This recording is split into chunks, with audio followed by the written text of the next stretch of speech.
Jirra jirtu hundi keessanuu nageenya kiyya bakka isin jirtan maratti isin qaqqabu isiniin jecha barnoota viidiyoo editingii kutaa torbaffaadhaan isinitti deebi'een jira. Barnoonni har'aa sirriitti isin fayyada.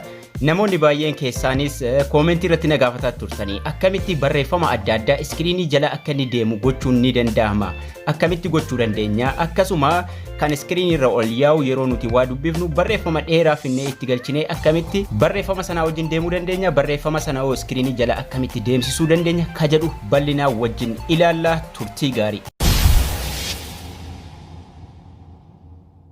Kain masterii keenya erga barannee booda create new ka jedhu kanarra tuqnee haala salphaadhaan wajjin ilaalla. 16:9 ka jalqabaa filanna. Sanaan booda next goone media tokko fudhadhee dhufu video tokko itti galfadhu, video itti galfadhee video filadhe. Video kanarratti amma barreeffama finnee galchuudha kan nuti qabnu. Sarara keenya yoo feene jalqabarra dhaabna, yoo feene gidduurra dhaabna, waan akka rakkinaan qabu bakka barreeffamichi itti dhufu feenu jechuudha. Sanaan booda erga media fidannee layerii kana tuqnee text barreeffanna jechuudha. Layerii tuqna. Sanaan booda text ka jedhu jira. Text kana tuqnee barreeffama barreeffanna. Barreeffama barreessaa olurra copy paste haa godhu. Paste. Welcome to Abdul App YouTube channel. Subscribe, like, share. Waa jedhu barreesse. Ergan kana barreessee booda okay godhannee fudhannee deemna. Barreeffama dheeraas barreessuun ni danda'ama. Kana okay godhee isinitti agarsiisuuf waan ta'eef keessattuu namoonni waa dubbisuu barbaadan asirra yaasaa yookaan gara gubbaatti ol yaasaa jijjiiruu dandeessu. Mallattoo A kana tuqee foontii isaa haa jijjiirume. Barreeffamicha foontii barbaannetti istaayila barreeffamaa itti jijjiirraa waan feenetti jechuudha. As keessaa haala kanaan akka inni nu barreessu tokkumarraa haa kaahu. Barreeffamicha amma akkanatti dhufee jira. Haala kamitti akka jara iskiriinii jala yaafnu waliin ilaalla. Akkamitti akka inni jala deemu ni dheereffannaa. Jalqaba barreeffamatti kana yeeloo kana kalara keelloo dhumarra jiru kana qabnee gara harka mirgaatti harkifnee dheereffanna. Yeroo dheeressinu yoo feene guutuu miidiyaa irra kaa'uudha haga dhumaatti geessuu ni dandeenya. Yoo feene gidduu irratti dhaabnee kabiraa itti fufuu ni dandeenya. Kanaafuu kana asumatti dhaabee amma kalara keelloo kana kalara teekstii kanarra tuqeen background isaa itti jijjiira. Yeroo irra tuqnee dhuma irra barreeffama background nun jedhu jira. Background color ka jedhu jira. Eeyyeen egaa yeroo dhumarra dhufnu background color jedhee kunoo dhumarra jira. Background colorii kanarra tuqanna. Duuba barreeffamichaa jijjiiruudhaaf enable ka jedhu ka jalqabaa kanas onii goona. Full width background ka jedhu kanas onii godhanna. Lachuun ni bananna. Erga banannee booda raayitiin gubbaarra jira. Raayitii itti godhanna. Barreeffamicha halluu isaa itti jijjiiruu ni dandeenya. Barreeffama irra erga tuqnee booda mallattoo halluu ni jira. Halluu sanarra tuttuqa. Halluu feenutti jijjiiruu ni dandeenya. Halluu background sanaa wajjin deemuu danda'u jechuudha. Halluu erga itti jijjiirannee booda yoo feetan ni guddiftu, yoo feetan ni xiqqeessitu. Haguma inni mul'achuu qabutti jechuudha. Tasa guddatee iskiriinii irra bahuu isin qabu. Sanaan booda barreeffamicha irra tuqnee harkifnee jala geessina. Dhuma moobaayila keenya viidiyoo edit godhaarruurra jechuudha. Dhumarra geessinee keenya. Moggaa harka mirgaa jala geessinee keenya barreeffama san sirriitti taa'uu qaba dhuma irra jechuudha. Erga achirra keenya booda ni dhaabata. Animeetir tahee jira garuu ammallee deemuu hin eegalle ganaadha. Amma sarara diimaa keenya gara jalqabaatti deebifnee sarara teekstii kanarra sarara barreeffamaa kanarra irra tuqnu. Yeroo irra tuqnu mallattoolee adda addaatu gara harka keenya bitaa kanatti nuuf bahu.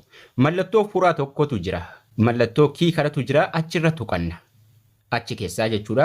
Mallattoo kii kun ni jirti. Mallattoo kii kanarra yeroo tuqne animation jedhee gara harka keenya mirgaa kanatti dhufee nuuf baha. Yeroo inni dhufee nuuf bahu maal goona? Gara gajjallaa deemnee sarara diimaa keenya kana lafa gurraacharra harkisuudhaan dhuma irra geessina. Dhuma teekstii kanarra akkuma teekstiitti marametti jira mallattoon diimaan dhuma irra geessinee dhaabna. Erga dhuma irra geessinee dhaabnee dhuma barreeffamaa irra geessinee dhaabnee booda mallattoo ida'uu kanatu gubbaa irra jira. Mallattoo ida'uu kanatti tuqanna. Dhumarra finnee jirra sarara diimaa keenya mallattoo ida'uu kanatti tuqna.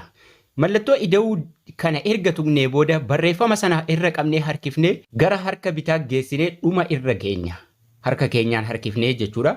Barreeffama sana achuma jala harkifnee dhuma irra geessina. Harkifnee dhuma irra geessinee gadhiifna barreeffama sana. Sanaan booda raayitiin gubbaarra jirti. Raayitii sana itti goonee duubatti deebinee taphachiifnee haa ilaallu.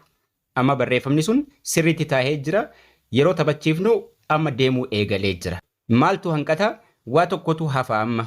Akkuma isin asirratti argitan egaa amma welcome to Abdul App YouTube channel ka jedhu subscribe, like, share ka jedhu kun sirriitti deemee jira. Yeroo barreeffama sarara barreeffamaa kana xumure ni dhaabata jechuudha. Dheeressinee irra harkifnee viidiyoo guutuu irra gochuu ni dandeenya. Garuu afaan oromootiin deebinee dabaluu ni dandeenya. Sararuma keelloo kanarra tuqnee gubbaarraa tuqaan sadan ni jira.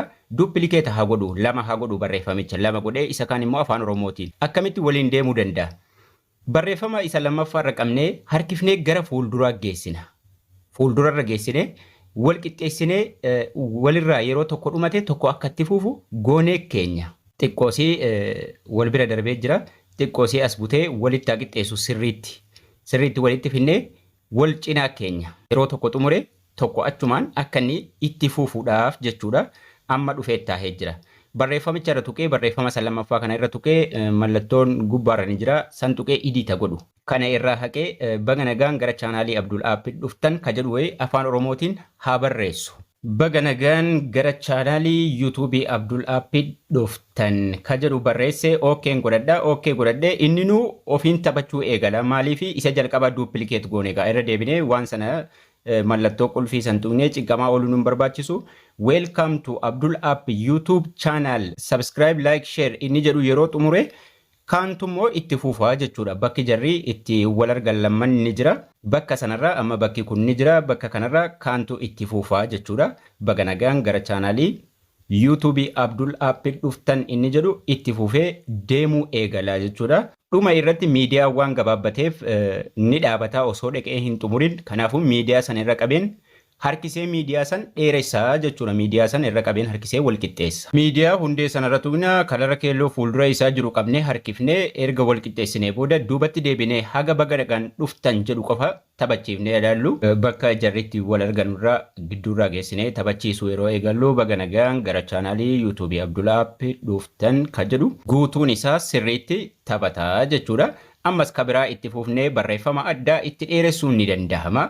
Akkasuma kan iskiriinii irra ol adeemu san isas hojjechuun ni danda'ama. Sarara diimaa keenya dhumarra dhaabne miidiyaa ka jedhu gubbaa kanan tuqa. Miidiyaa tuqeen suuraa gurraacha tokko fudhee dhufa. Suuraa san fideetti galfadhaa. Suuraa sun dhufee nin dheereffadhaa xiqqoo erga dheereffadhee booda lafa duwwaa tuqeen leerii tuquudhaan teekistii fidee barreessa. Barreeffama wayii fidee itti barreessa. Barreeffama kanuma silaa peest haa godhu.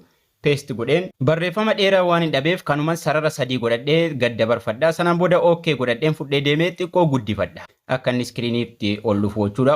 Sanaan booda barreeffamicha harkiseen baakgiraawundii jalaa gurraacha saniin wal fakkeessa. Erga wal fakkeessee booda maaliin godhaa barreeffamicha fidee jala kaa'a harkisee.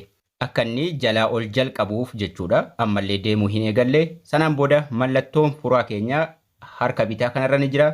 Mallattoo qulfii san tuqeen yeroon tuquu animation naan jedhee bakka kanatti dhufee naa baha sarara diimaa kiyya dhuma irraan geessaa jechuudha lafa duwwaarra haxaa'uudhaan. Sanaan booda ida'uun kun gubbaarra jira. Ida'uu kana tuqeen barreeffamicha harkisee gubbaarra ol geessa. Erga ida'uu tuqee booda barreeffamicha iskiriiniirra harkiseen gubbaarra ol geessee dhumarraan gahee gadhiisee raayitii itti godhadha. Ergan gubbaan gaheen booda raayitiin kun as ni jirti. Ookee itti godhadha. Sanaan booda duubatti deebinee taphachiifnee ilaallaa jechuudha. Yeroo kan jala yaa'u sun dhume kan gubbaatti immoo ol adeemu sun ni dhufa jechuudha. Barreeffamni akkasii keessattuu namoota waan baay'ee dubbisuu jaallatantu jiru. Walaloo adda addaa haala kanaan barreessitanii osoo dubbiftanii baay'ee bareedaadhaan isiniin jedha. Erga akkasitti xumurree booda mallattoon seevii gubbaarra ni jira. Seevii gara gaalaarii keenyaatti godhanna. Seevii yeroo godhannu akka meeggaabaaytiin isaa nu jalaa hin guddanne meeggaabaaytii yeroo guddate seevii irratti faani tura. Garuu kwaalitii 720 gad dabarfachuun baay'ee bareedduu miti. YouTube irratti illee viidiyoon jaallatamaan 720 ol osoo ta'e bareeda. 720 p irra keenye frame rate isaa 30 irra keenye. Sanaan booda low high isaa kwaalitii jechuudha. Gidduudhumaa gaditti osoo hin heddummeessin keenye gara gaalaarii keenyaatti save godhanna jechuudha. Barnoonni keenya har'aas kana fakkaata ture. Akkasiin irraa barattan abdii guddaan qaba. Haga barnoota ittaanu walitti deebinutti turtii gaarii nagayaan tura.